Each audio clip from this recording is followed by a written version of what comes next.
you are an entrepreneur, a professional, a speaker, or a coach, and although you've come a long way, it's time for you to take it to the next level.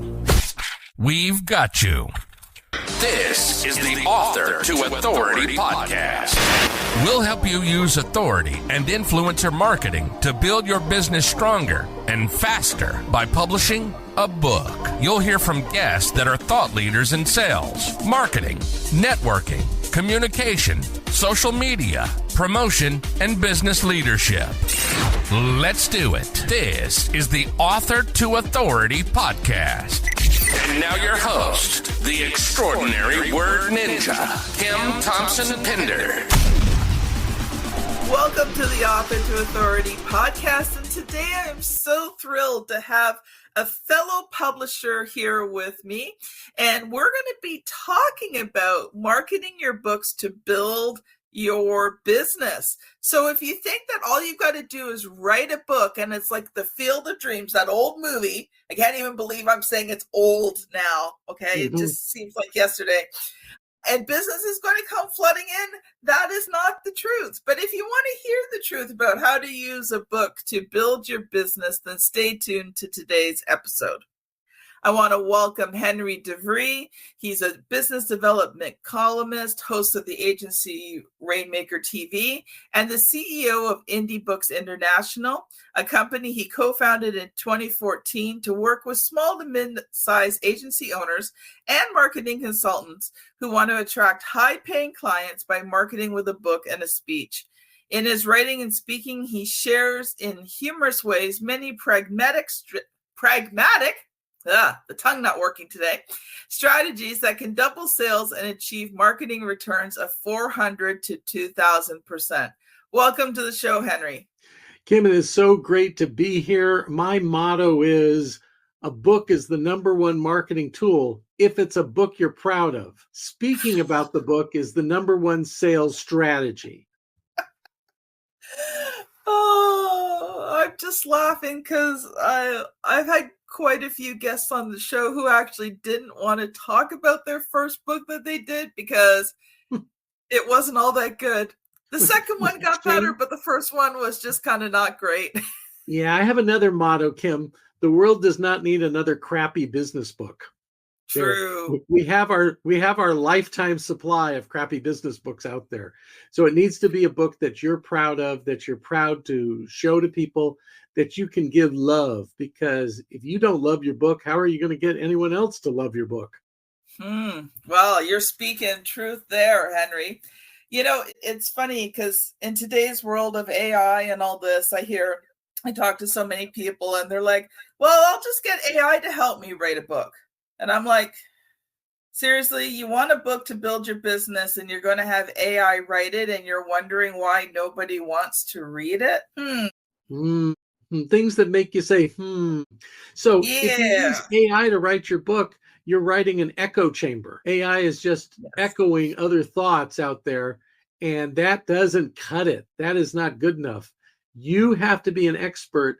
You have to make people go, oh, wow, that's an aha moment for me. I never thought of it that way.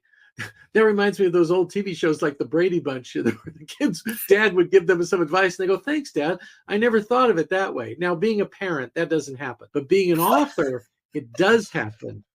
You said truth. I was speaking down in Savannah, Georgia, to a group of authors. And during the middle of my talk, one person yelled, preach! I'd never been heckled before, but somebody said, that's a good heckle down here in the South. That means, keep going, talk. We like what you're putting down. I think, it's, as publishers, we see, how the pendulum swings from one end to the other.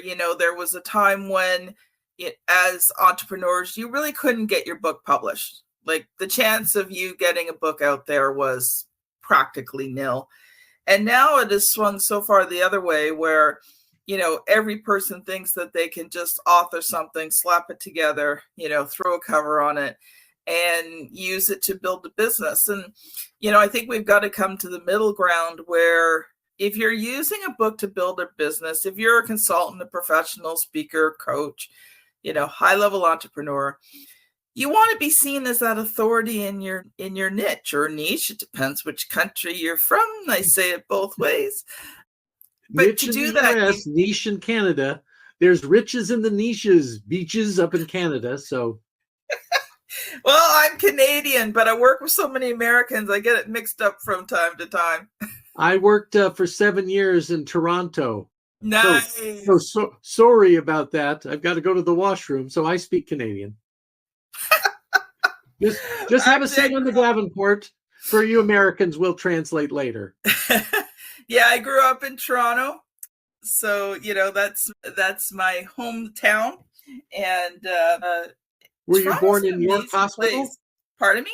Were you born in York Hospital? No, I was not. I was born in Mount Sinai Hospital. Oh, so okay. There you go, the old one. The old one. There you go. But listeners Henry, really care about this Canadian content we're putting down. Let's get back to promoting your business with books. I like how you think, Henry. Something I was thinking about is people don't understand that it's not the book that brings in the business. It's how you market the book that brings in the business. So I'd love for you to share for a few minutes, just, your thoughts on, how do you market this book? Because it's taken everything out of you most times just to get this book written and published. And then you think, okay, everything's good. And it's not. It's only just the beginning. It's like giving birth. You think the hard part's done. Then you deal with the newborn. Yes. And wait till it becomes a teenager. So the dirty little secret is books don't promote authors. Authors promote books. And in the promotion of the book, it's the reflection that comes back on your work. And that's how we talk about people get ROI of 4 to 20x, 400 to 2000% as a result of getting people to love their book. And you get people to love your book by talking about your book. So we say publishing the book is the starting line, not the finish line. And it's a starting line for a marathon. And it's like the Aesop fable of the tortoise and the hare. It's the tortoise, the turtle, slow and steady wins the race. So every month, I want people to be doing 2 what I call showcases. So this podcast, thank you very much, is a showcase. I sponsor my own. My TV show is a showcase. So every month, you should be doing a minimum of 2. You also should be sending a minimum of 20 books out a month. And I have a story about an author. She goes, well, who am I going to send them to? I said, well, your business is about growing dental businesses. She goes, yeah. I said, so send them to people who book speakers to talk to dentists, or dentists who might like to hire a marketing consultant. I'll run out of people to send the book to in a week. I said, no, you won't. There's a million of them, and they're multiplying like rabbits. Just, 20 a month, 1 a business day, 1 a day, like a vitamin. Send that book out there. And like you said, we're not going to be discovered. We're not some Hollywood starlet who gets off the bus from Nowheresville, walks into a drugstore in Hollywood, and a producer goes, oh my gosh, that's the face we've been looking for. Let's get you down to MGM and sign a contract. Doesn't work that way. Just because we have a website, just because we have a book, doesn't mean the world will beat the path to the door. We have to be hustlers. We have to be promoters of our work. And so that's why I say the minimum requirement, 2 showcases and 20 books a month. There's a story that I share, and I talk about momentum a lot. How do you get momentum with your book? And, you got to think of momentum like a person. It's like that CEO. Well, consistency is the gatekeeper. And let me tell you, she's very picky about who she lets through that door to meet momentum. And if you want to get momentum and have momentum promote you, consistency better be your best friend, and you better prove yourself to her. And she's going to take a while before she will even consider introducing you to momentum. So that's how I equate it. You've got to have that consistency, and it's that day in, day out doing that same boring thing. I mean, because let me tell you, there's nothing that is more boring to me than having to ship things. I really hate having to ship things out. Now, that being said, I do it. I don't enjoy it, but I do it. Why? Because of the results that it produces. And I think it's the same thing. You talked about, being on 2 showcases each week. And, podcasting, especially as an author, is a very easy way to be able to get yourself out there and get your book out there, because there's always want to interview you when you're an author. Now, there's no guarantee, but it's that extra little checkbox that kind of puts you above other people that they may consider interviewing. And by the way, audience, if you are looking to guest on podcasts, one of the great places that you can find hosts that will interview you is on Podmatch. And I will make sure that I will put a link to Podmatch in the show notes. That's actually where Henry and I met through his assistant. And it is a wonderful place where you can go. There's lots of hosts on there that you can approach. Do up a good profile. Don't just slap something together. Think it through. Have samples. Carefully put your profile together. But you will end up on podcasts. And to me, Podmatch is one of the best places to go. So anyway, that's my little hint and tip. Henry, I like your tip. I like your tip a lot. A lot of my relatives would say that Podmatch is a yenta. It's a matchmaker. It's like Dolly Levi and Hello Dolly. So they're putting the people together, and it's a wonderful service, and it's not very much money. It's crazy affordable to do it. And we recommend it to all our authors, because how are you going to do if I said 2 a month, how are you going to do 2 a month? Well, you can network through LinkedIn. You can network through your contacts. We encourage our authors, we call our 150 authors the family, and we encourage the family to cross promote each other. Unlike comedian Lily Tomlin, who said, "We're all in this alone," we think we can be all in this together, and relationships are what really matters in getting booked and getting known. And something that I thought of while you were talking was, let's say for some reason you couldn't get on like a podcast or some sort of showcase. The minimum, okay, if you're in the B2B space or business space, LinkedIn. So whether it's LinkedIn, Facebook, Instagram, whichever one is your, where your target market is, in the minimum, do a live, share your knowledge, talk about the book, but do something. Yeah. So 2 of the basic things there are no cost. I do a weekly LinkedIn newsletter, not a LinkedIn post. That's nice.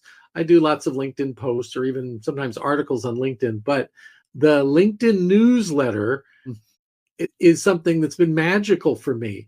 In the course of a year, I went from 0 to over 2,000 subscribers, and I didn't do any subscription campaigns or anything like that. I just wrote every week and encouraged people to share, and went out there and got subscribers. So I really recommend it. And if LinkedIn is your social media of choice, your drug of choice, because that's where your people are, it's the world's greatest B2B database, and you can enter for free, or I go up one level and one level of pay.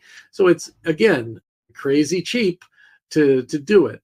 The other thing that's also crazy cheap is starting, and I say, instead of a podcast, no offense, Kim, start a TV show. It's got a lot more zing to it to say, "Would you like to be a guest on my TV show?" People say, would I? And we do the TV show as a YouTube channel show. And then we put it on Spotify and we put it on iTunes. So it is a podcast also, just the audio portion. And that's all free to do. Now, I have a nice camera. I spent probably $800 for a Canon EO5, and I've got a $105 ring light and a $100 Yeti microphone. That's all I need to set up my TV studio. And so the entry fee is not great.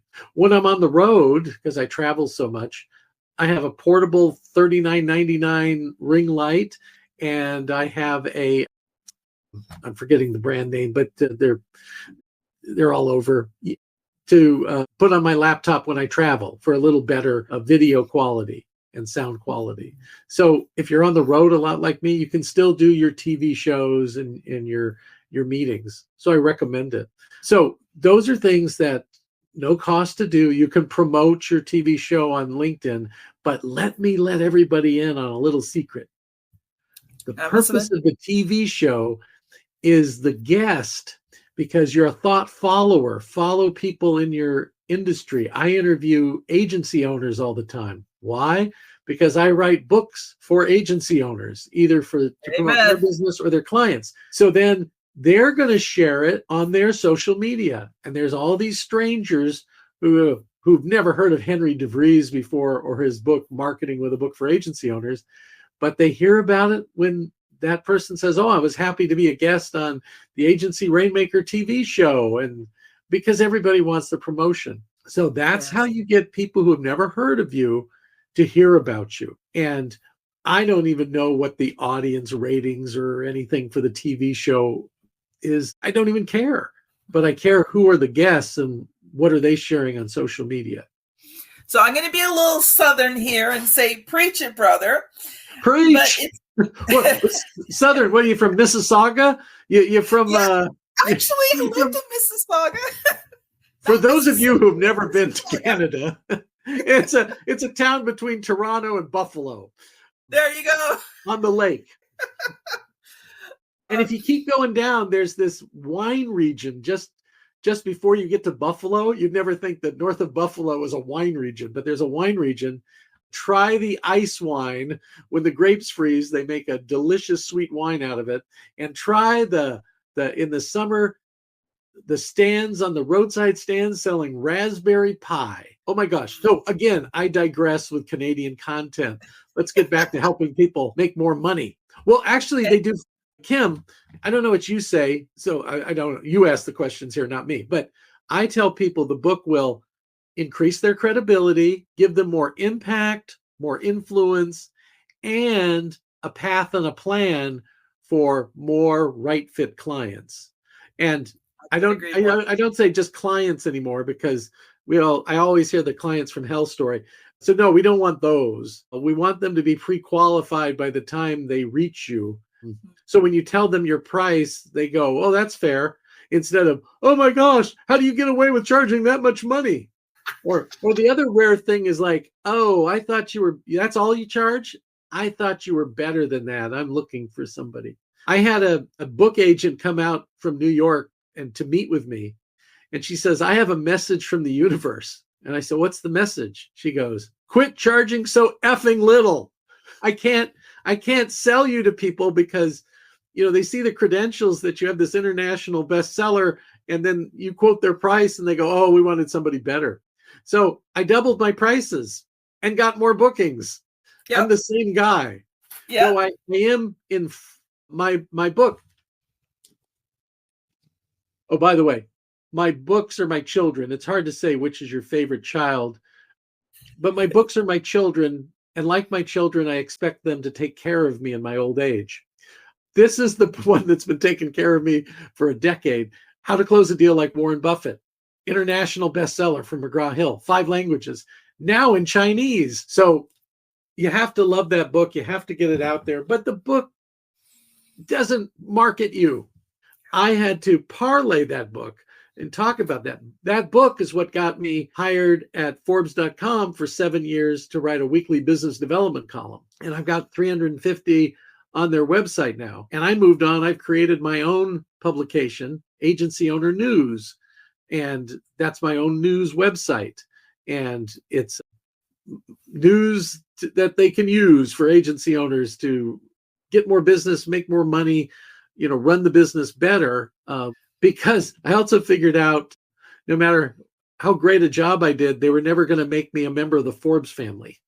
I was Stephen Forbes, the publisher, once told me, he said, Henry, the difference between you and me is I did a better job at picking my parents than you did. So, yeah, he chose Malcolm Ford as his father. I chose Jack Devries, a humble dairyman from the Netherlands.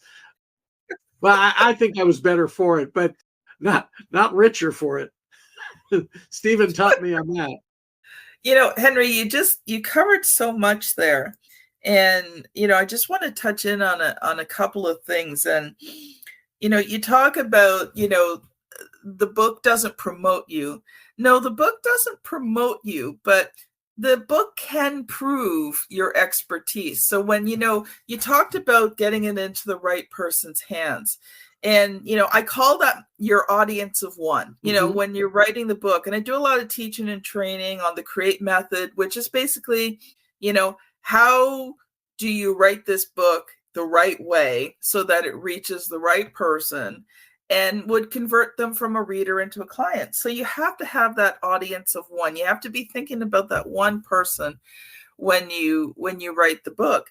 But the other thing I was thinking about, okay, this is completely back to the Mississauga thing. US, I don't think you realize how much difference there is in the exchange. So, like when you cross the border, you get a whole lot more bang for your buck. I just wanted to put that in. Come spend your money in Canada. We'll gladly take it. Buy that ice wine and that raspberry pie up there. Go to Second City in Toronto. It's a lot cheaper with the exchange rate, the loonie to the dollar. A loonie is a dollar coin with a loon on it.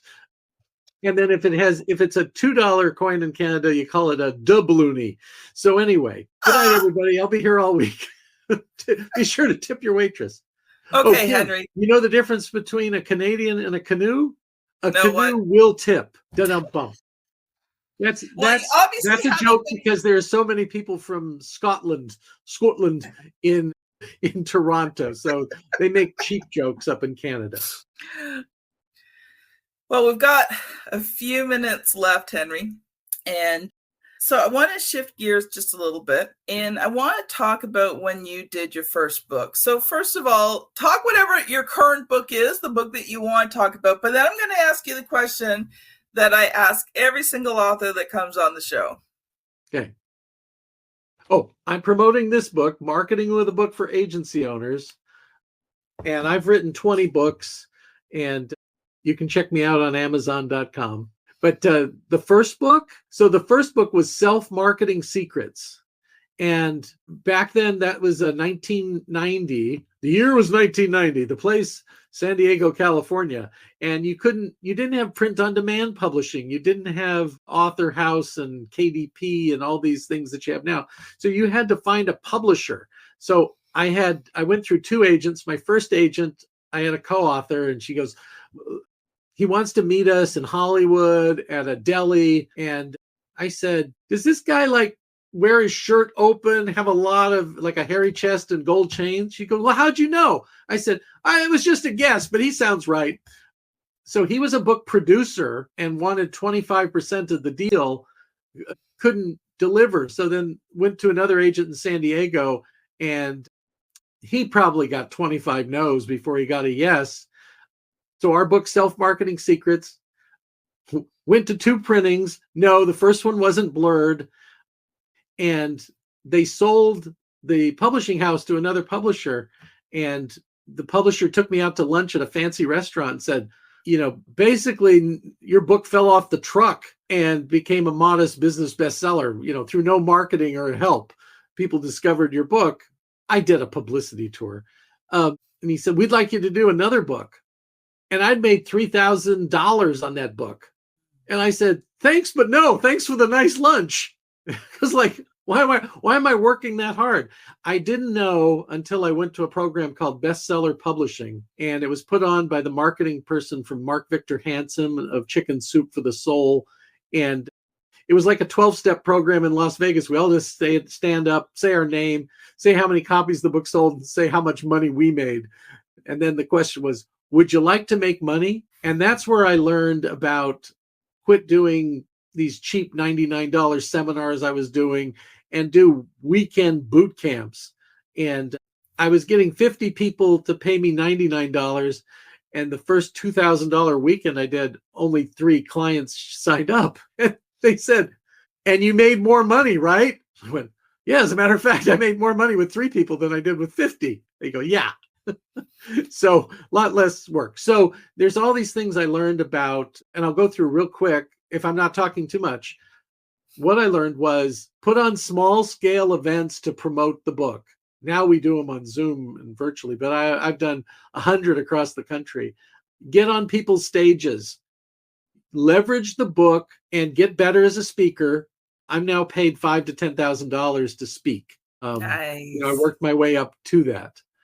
But I rather be in a room where 10 people chose to be there because they wanted to hear about books than to speak to a big group of people where I'm entertaining them for an hour. I can bring the funny. I can make people cry. I can make people feel noble. I've got those mad speaking skills. But I rather talk to people who really want to know about books and how to leverage books. Number 3 thing is get published. I talked about the LinkedIn newsletter, but I had a Forbes.com column. I've written for Inc.com. Get published. That helps bring people in. And then the rest is the usual things about networking, going to events where your target rich audience is going to be at, and get videos on YouTube, because that's how people find people these days. As many people search for a topic on YouTube as they do on Google. So you want to be there. So there's it in a nutshell. So I'm going to ask you the question I ask every author, and maybe not your first book, but maybe, once you were kind of doing the more, well, obviously you're a publisher, but more into the self-publishing space.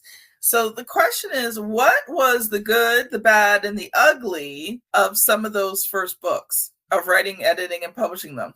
Well, my second book, Client Seduction, I just went through a firm called Author House, and they made it very affordable, but it was a template book, and the layout was very template, and it was another cheap business book.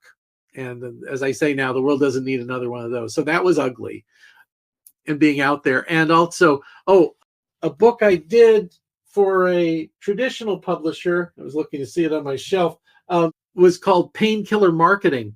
And it was about, if you figure out a client's pain and you address that, then you're attractive. And I had the scientific reasons and how to do it.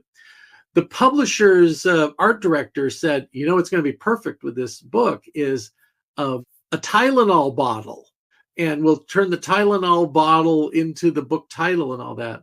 I had secured the rights from the Edward Munch estate for the painting The Scream. For $350, I could have The Scream on the cover. I said, that's really what it's about, the pain of people being there. And they said, no, this is good. This painkiller bottle is going to work a lot better. And then the intern that they assigned to handle the Library of Congress registration looked at it and put it under analgesics marketing. Analgesic is painkillers, pharma. I had pharma executives calling me saying, this is bait and switch. This cover in this book and analgesics marketing, and there's nothing about marketing pharma in here. Like, don't blame me, man. It's the publisher. So that ugly experience, those two, I became a ghostwriter, probably into like 50 books, and everybody was frustrated when it came to publishing. So ghostwriting was a part-time job for me. I was the assistant dean for continuing education and public programs at the University of California at San Diego, Dean Devries. And I had to go in one day, and they thought it was a lifetime, tenured position. And when I went to resign at the age of 56 to start my publishing company to help these independent people and business owners and agencies publish their books successfully, they thought I'd had a mental breakdown.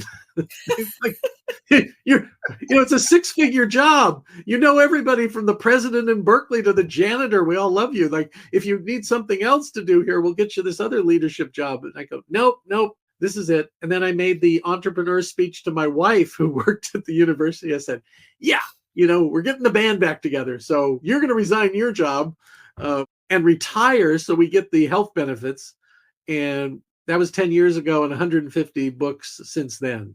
So those two ugly events prompted the creation of Indie Books International. Love it. Love it. Well, Henry, you and I could go on for days and days, but unfortunately we are out of time. So I would love for you to share one final thought with us today.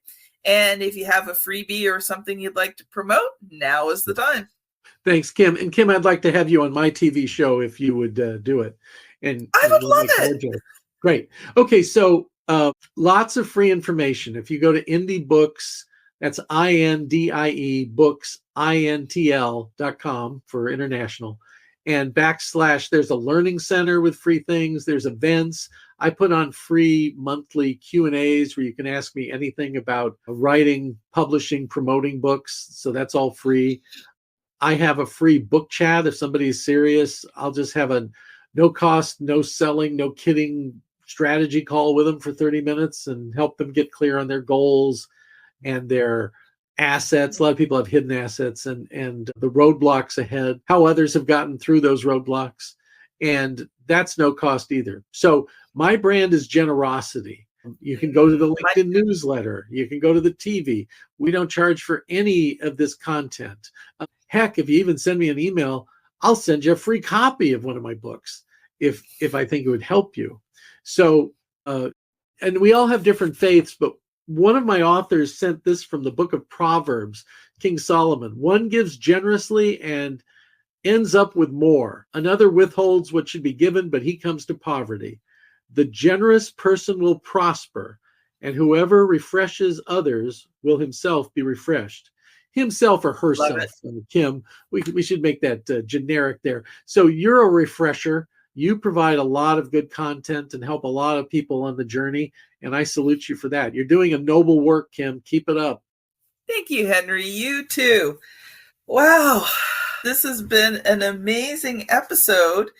And audience, normally I direct you at this point to the next episode, but I forgot to look it up because I was so excited about doing today's episode. So while I just kind of babble on here, actually, you know what? We'll just make it really simple. Audience, I'm going to send you to episode 500, The Limitless Life.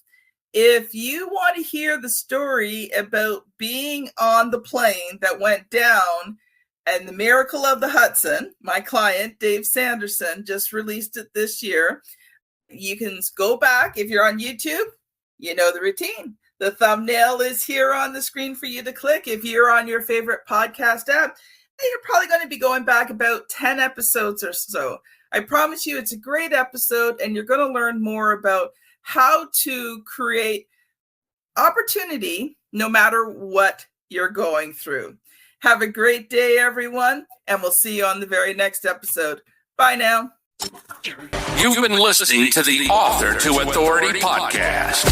The extraordinary word ninja, Kim Thompson Pinder, has helped over 200 entrepreneurs, professionals, speakers, and coaches write and publish their books that have become incredible marketing tools for their business. And many of those have gone on to become Amazon best-selling authors and have used their books to land high-level clients and get on big stages.